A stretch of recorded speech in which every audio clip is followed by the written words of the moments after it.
रमजान का महीना वो बाबरकत महीना है जिस महीने के अंदर कुरान नाजिल हुआ। आप किसी से पूछें कि महीने कितने होते हैं एक साल में? 12। इनसे पूछो कि इन 12 महीनों में सबसे अफजल महीना कौन सा है, तो आपको जवाब मिलेगा रमजान। आम दिनों में एक नेकी का सवाब 10 गुना, लेकिन रमजान में एक नेकी का सवाब 70 गुना। आम दिनों में एक रकात नमाज पढ़िए तो 10 रकात का सवाब, रमजान में एक रकात पढ़िए तो 70 रकात का सवाब, और नीयत अगर अच्छी है तो इससे भी ज्यादा अल्लाह रब्बुल आलमीन बढ़ा देता है। लेकिन रमजान के महीने को ये फजीलत कैसे मिली, क्यों मिली? इसलिए मिली क्योंकि इस महीने के अंदर कुरान नाजिल हुआ। आप देखिए, रात रोज आती है, सूरज निकला तो डूबेगा भी, लेकिन आप अंदाजा लगाइए कि रमजान को सबसे बड़ी फजीलत इसलिए मिली क्योंकि इस महीने में कुरान नाजिल हुआ। लेकिन रमजान के दिन में, रमजान के महीने के दिन में या रात में कुरान कब नाजिल हुआ? तो इसका जवाब है रात में कुरान नाजिल हुआ। नबी अकरम पर जो कुरान की आयतें नाजिल हुई वो रात में नाजिल हुई।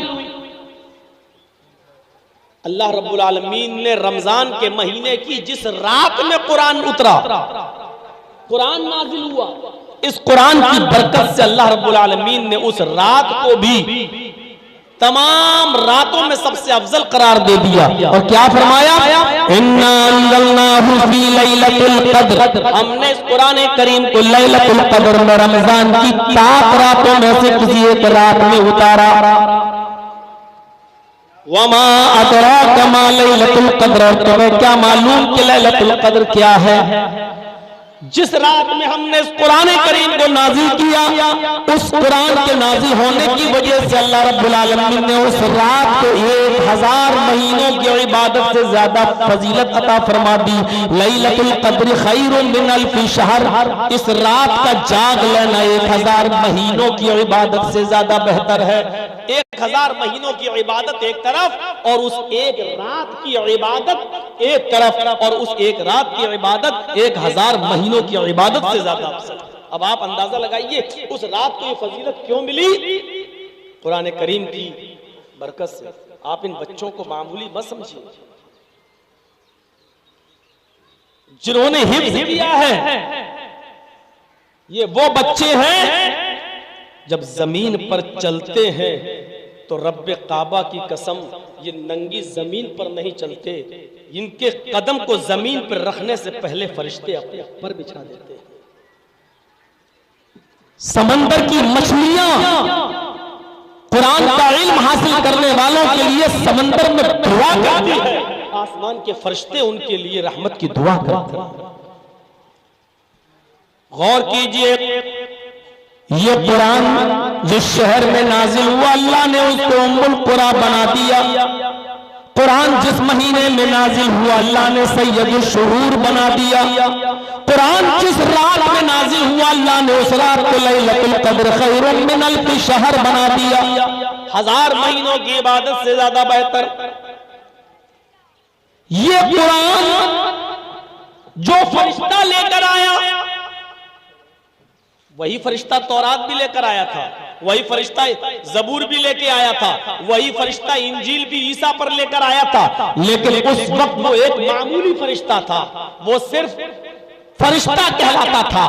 लेकिन जब अल्लाह ने कुरान देकर उस फरिश्ते के हाथों मोहम्मद रसूलुल्लाह सल्लल्लाहु अलैहि वसल्लम के पास भेजा और गारे हिरा में इक़रा बिस्मि रब्बिकल लज़ी खलक़ खलक़ल इंसान मिन अलक़, कुरान की आयतें देकर जब अल्लाह रब्बुल आलमीन ने उस फरिश्ते को भेजा तो उस दिन की तारीख से अल्लाह रब्बुल आलमीन ने उस फरिश्ते को सैयदुल मलाइका, तमाम फरिश्तों का सरदार बना दिया। तमाम फरिश्तों का सरदार कौन है? जिब्राईल अलैहिस्सलाम। क्यों इनको तमाम फरिश्तों का सरदार क्यों बनाया? क्योंकि ये कुरान करीम लेकर आए थे जनाब मोहम्मद रसूलुल्लाह सल्लल्लाहु अलैहि वसल्लम। नबी सब बराबर है, किसी पर तौरात उतरी, किसी पर जबूर उतरी, किसी पर इंजील उतरी, लेकिन अल्लाह रब्बुल आलमीन ने जब कुरान नाजिल किया और जिस नबी के ऊपर कुरान उतारा, इस कुरान की बरकत से अल्लाह ने उस नबी को सैयदुल अंबिया बना दिया। हम सोच रहे हैं, अंदाजा लगा सकते हैं, सैयदुल अंबिया, तमाम नबियों का सरदार। जितने भी पैगंबर इस दुनिया में आए हैं, चाहे वो 1 लाख हो, 1.25 लाख हो, कम बेश 1,24,000 हो, जितने भी हो, कुरान जिस नबी के ऊपर नाजिल हुआ, अल्लाह ने इस कुरान की बरकत से उस नबी को सैयदुल अंबिया बना दिया।